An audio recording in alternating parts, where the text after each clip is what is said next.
Who shot JR? Are you old enough to remember the old TV show Dallas? Do you remember how in one particular season, the very last episode of the year, someone mysteriously, out of the corner of the camera's eyes, came out with a handgun and shot the infamously evil character JR, leaving him for dead and leaving you for the entire summer wondering, who shot JR and will he live?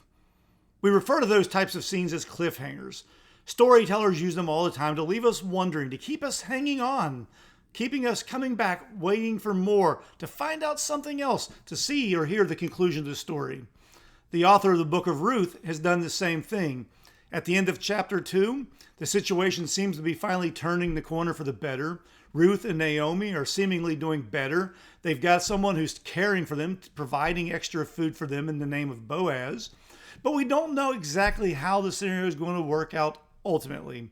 Naomi is confident that it will, her faith seemingly growing chapter by chapter, verse by verse as the story goes on. And Ruth obediently, diligently obeying her mother-in-law's guidance, trusting Boaz to do what is right. But yet, the situation has not been resolved.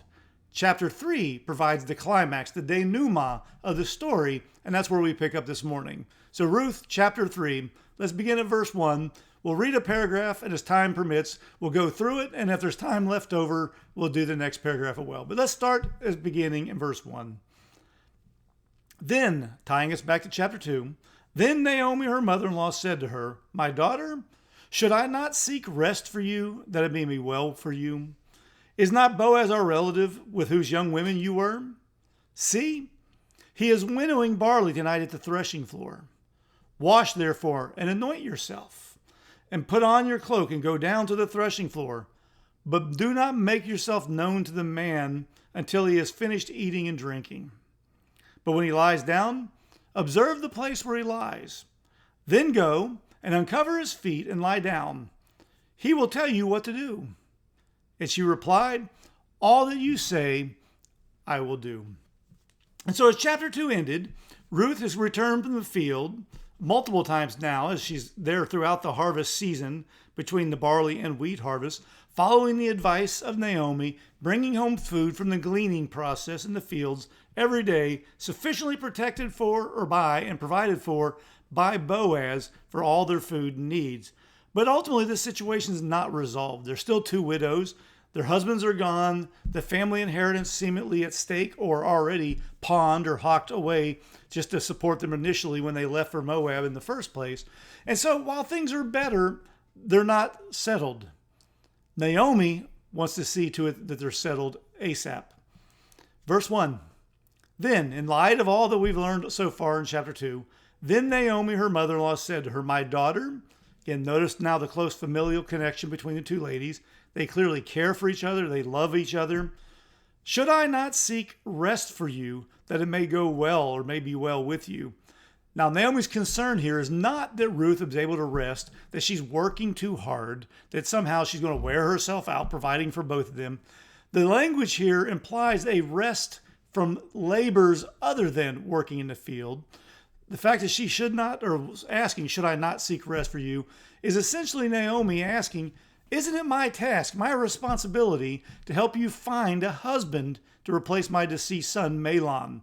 Her concern is, just as it was way back in chapter 1, that Ruth is too young not to be remarried, and that Naomi herself can't provide for it.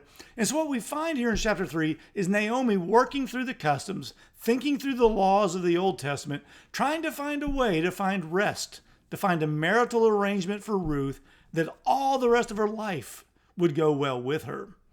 And so that's the desire, is to find a husband for Ruth.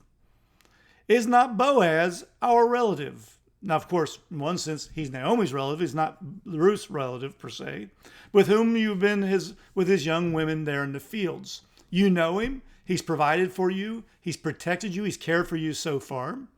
Well, notice in verse 2, she says, "See, he's winnowing barley tonight at the threshing floor."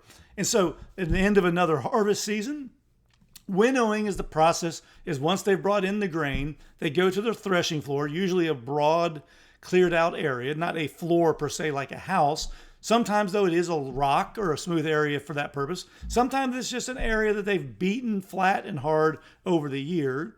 And what they do is they take the fresh grain that they just harvested, and they beat it against the ground to begin to separate the kernels, the good stuff, from the husks, from the garbage, from the wheat. And then what they do is they pick it up with a shovel or a pitchfork, and they throw it into the air when the wind blows. And what happens is the wind blows away the chaff, separating the wheat from the chaff, separating what is good and valuable from the garbage. And so there tonight at the threshing floor, winnowing the barley. Now, there's also another connection, by the way, to threshing floors that we get to perhaps just a little bit later. She says, wash yourself, therefore, and anoint yourself. Get cleaned up, perfume yourself. Make yourself attractive. He's seen you in the fields. He knows who you are by character. Now you want to make yourself attractive to him. Put on your cloak and go down to the threshing floor. Go down to where he's at working. But don't make yourself known to the man until he's finished eating and drinking. Don't interrupt him in his work. Some of you old enough to remember that don't interrupt a man while he's working, but don't interrupt him also while he's eating and drinking. He's focusing on celebrating at the end of the harvest. Don't interrupt those events. Instead, verse 4 says, wait. But when he lies down, observe the place where he lies. They're not all going to lie down in the cluster. Some are going to go and lie off to one side. Some are going to go lie somewhere else. Stand off on the edge. Watch to see where he lies down. Then, she says in verse 4, a really strange custom in our eyes, then go and uncover his feet and lie down.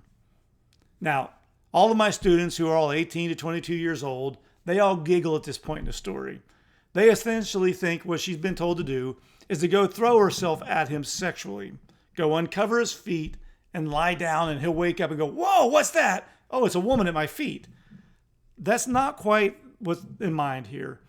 Go uncover his feet and lie down. The picture here is probably better preserved in a modern analogy. Go treat yourself. Humble yourself like a dog and lay at his feet. It's a symbol of trust. It's a symbol of humility because, again, think of what feet go through during the day, especially back in that day where if they were wearing sandals, they're still dirty and filthy. But go uncover his feet, pull the blanket back, and lie down. Then he'll tell you what to do next. And again, get your mind out of the gutter. It's not what you or the 18-year-olds think. But notice in verse 5, Ruth's response to all this. Now remember, Ruth's a Moabite. She's an outsider. They may have similar customs in Moab, but we don't know that. The reader doesn't know that. What the author wants us to notice is here's Naomi trying to provide for her daughter-in-law ultimately and finally, permanently. And notice Ruth's response to this seemingly outlandish plan. And she, that is Ruth, replied in verse 5, all that you say, I will do. And so here we are, the cliffhanging moment. We've been to the barley field. There's been a great harvest. Boaz has provided for these widows when apparently no one else is. Even though everybody knows who they are, everybody knows the situation. Why does Boaz do it? As we're told in chapter 2, verse 1, because he was a worthy man. He was honorable. And now here's Naomi telling her, that's the man for you, Ruth. Go to him, find him, present yourself as attractive as you possibly can, and in essence, lay down, trust him to do what is right. Trust him not to take advantage of you.